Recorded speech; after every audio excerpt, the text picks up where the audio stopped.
শুরু করছি পরম করুণাময় আল্লাহর নামে। পবিত্র মাহে রমজানের শেষ দশক, গভীর রাত, চারদিকে নিস্তব্ধতা নেমে এসেছে। মদিনা নগরী যেন শান্তির এক সাগরে ডুবে আছে। মানুষ ক্লান্ত শরীর নিয়ে ঘুমিয়ে পড়েছে, কিন্তু সেই নিস্তব্ধতার মাঝেও একটি স্থান জেগে আছে ইবাদতের আলোয়, মসজিদে নববী। মসজিদের এক কোণে মোমের ক্ষীণ আলো জ্বলছে।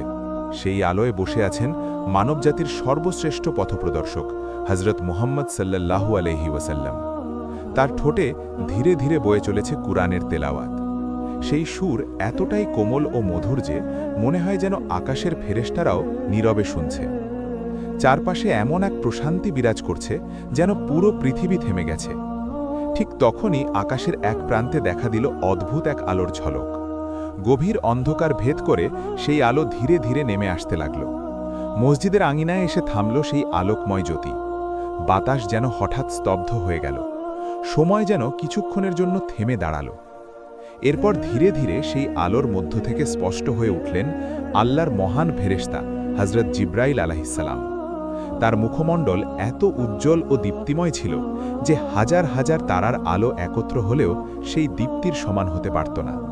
তিনি নবী করিম সাল্লাল্লাহু আলাইহি ওয়াসাল্লামের সামনে এসে বললেন, আসসালামু আলাইকা ইয়া রাসূলাল্লাহ, আমি আপনার প্রতিপালক মহান আল্লাহর পক্ষ থেকে এক মহা সংবাদ নিয়ে এসেছি।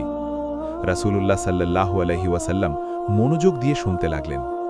হযরত জিব্রাইল আলাইহিসসালাম বললেন, রমজানের এই শেষ দশকের মধ্যে রয়েছে এক বিশেষ রাত, যে রাত হাজার মাসের চেয়েও উত্তম। সেই রাতে আকাশের দরজাগুলো খুলে দেওয়া হবে। অসংখ্য ফেরেশতা দল বেঁধে পৃথিবীতে নেমে আসবে। তারা মুমিনদের জন্য রহমত, শান্তি ও বরকত নিয়ে আসবে। যে বান্দা সেই রাতে আল্লাহর কাছে ক্ষমা চাইবে, মহান আল্লাহ তার সমস্ত গুনাহ মাফ করে দেবেন। সেই রাতের নাম লাইলাতুল কদর। এই কথা শুনে রাসূলুল্লাহ সাল্লাল্লাহু আলাইহি ওয়াসাল্লাম গভীর আবেগে সেজদায় লুটিয়ে পড়লেন। তার চোখ থেকে অশ্রু ঝরতে লাগল। তিনি বলতে লাগলেন, আলহামদুলিল্লাহ, শুকরান আল্লাহ, আমার উম্মতকে তুমি কত বড় রহমত দান করলে। পরদিন আসরের নামাজের পর নবীজি সাহাবীদের ডেকে বললেন, হে আমার সাহাবীগণ, আমি এমন এক সুসংবাদ পেয়েছি যা তোমাদের হৃদয় আনন্দে ভরে দেবে। আজ মাগরিবের নামাজের পর তোমরা সবাই মসজিদে নববীতে একত্রিত হও। আমি তোমাদের সেই সুসংবাদ জানাব। নবীজির এই ঘোষণা শুনে সাহাবীদের মধ্যে কৌতূহল ছড়িয়ে পড়ল। সবাই অপেক্ষা করতে লাগল মাগরিবের নামাজের। মাগরিবের নামাজ শেষ হবার পর মসজিদে নববী ভরে গেল সাহাবীদের ভিড়ে। সবার চোখ রাসূলুল্লাহ সাল্লাল্লাহু আলাইহি ওয়াসাল্লামের দিকে। তিনি বলতে শুরু করলেন, আল্লাহ আমাকে এমন এক রাত দেখিয়েছেন যার ইবাদত হাজার মাসের চেয়েও উত্তম। সেই রাত রহমত ও ক্ষমার রাত। ঠিক তখন মসজিদের এক কোণে দুই সাহাবী আব্দুল্লাহ ও হারিস কিছু বিষয় নিয়ে তর্ক শুরু করে দিলেন। কে বেশি আমল করেছে তা নিয়ে তাদের মধ্যে কথা কাটাকাটি শুরু হয়ে গেল। হযরত উমর রাদিয়াল্লাহু আনহু দ্রুত এগিয়ে এসে বললেন, আজকের এই পবিত্র সময়েও তোমরা ঝগড়া করবে? কিন্তু সেই তর্কের শব্দ রাসূলুল্লাহ সাল্লাল্লাহু আলাইহি ওয়াসাল্লামের কানে পৌঁছে গেল। রাসূলুল্লাহ সাল্লাল্লাহু আলাইহি ওয়াসাল্লাম কিছুক্ষণ নীরব থাকলেন। তারপর গভীর নিঃশ্বাস ফেলে বললেন, আমি তোমাদের সেই রাতের নির্দিষ্ট সময় জানাতে চেয়েছিলাম, কিন্তু তোমাদের এই ঝগড়ার কারণে মহান আল্লাহ সেই সময়টি আমার স্মৃতি থেকে উঠিয়ে নিয়েছেন। সাহাবীরা স্তব্ধ হয়ে গেলেন। নবীজি আবার বললেন, তবে এতে কল্যাণ রয়েছে। তোমরা রমজানের শেষ দশকের বিজোড় রাতগুলোতে সেই রাতের সন্ধান করো। এরপর তিনি সেই বিখ্যাত দোয়াটি শিখিয়ে নিলেন, হে আল্লাহ, আপনি ক্ষমাশীল, আপনি ক্ষমা করতে ভালোবাসেন, আমাদের ক্ষমা করে দিন। এই কথা শুনে অনেক সাহাবীর চোখে পানি চলে এলো। এর কয়েকদিন পর রমজানের শেষ দশকের একটি রাত, গভীর রাত। হযরত আয়েশা রাদিয়াল্লাহু আনহা লক্ষ্য করলেন রাসূলুল্লাহ সাল্লাল্লাহু আলাইহি ওয়াসাল্লাম দীর্ঘ সময় ধরে নামাজ পড়ছেন। তার সেজদা দীর্ঘ হচ্ছে আর তিনি কাঁদছেন। আয়েশা বললেন, ইয়া রাসূলাল্লাহ, আপনি কি বিশেষ কোনো রাতের জন্য এত ইবাদত করছেন?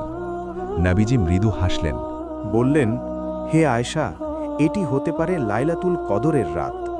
আয়েশা জিজ্ঞেস করলেন, যদি আমি বুঝতে পারি যে এটি লাইলাতুল কদর, তাহলে আমি কি দোয়া করব? রাসূলুল্লাহ বললেন, তুমি বলবে, হে আল্লাহ, আপনি ক্ষমাশীল, ক্ষমা করতে ভালোবাসেন, আমাকে ক্ষমা করে দিন।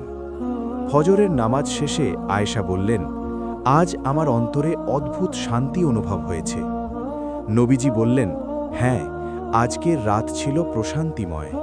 লাইলাতুল কদরের অন্যতম নিদর্শন হল সেই রাত শান্ত থাকে এবং সূর্য ওঠে কোমল আলো নিয়ে।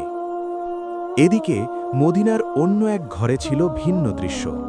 সেটি ছিল জান্নাতের সর্দারনী হজরত ফাতেমা রাদিয়াল্লাহু আনহার ঘর। 3 দিন ধরে সেই ঘরে চুলায় আগুন জ্বলেনি, খাবারের কোনো ব্যবস্থা নেই।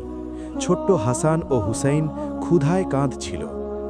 ফজরের নামাজ শেষে ফাতেমা 2 হাত তুলে দোয়া করলেন, হে আল্লাহ, তুমি আমাদের রিজিক দাতা, তুমি আমাদের রিজিক দাও। তবুও তার মুখে ছিল ধৈর্য। তিনি হজরত আলী রাদিয়াল্লাহু আনহুকে বললেন, আজ 3 দিন হয়ে গেল চুলায় আগুন জ্বলেনি, যদি আপনি খাবারের কোনো ব্যবস্থা করতেন। হজরত আলী মাথা নিচু করে বেরিয়ে পড়লেন কাজের সন্ধানে। রোদের তীব্রতা ছিল অসহনীয়। এক ইহুদির বাড়িতে গিয়ে তিনি বললেন, আমাকে কি কিছু টাকা ধার দিতে পারবেন? আমি কাজ করে শোধ করে দেব। ইহুদি বলল, আমার কাছে টাকা নেই। নিরাশ হয়ে তিনি ফিরে এলেন। হঠাৎ রাসূলুল্লাহ সাল্লাল্লাহু আলাইহি ওয়াসাল্লাম তাকে বললেন, হে আলী, ওই খেজুর গাছটির কাছে যাও। আলী সেখানে গিয়ে দেখলেন গাছটি শুকিয়ে মরা। তিনি কাঁদতে কাঁদতে বললেন, হে খেজুর গাছ, আমাকে রাসূলুল্লাহ পাঠিয়েছেন, ফাতেমা ও আমার সন্তানেরা ক্ষুধার্ত।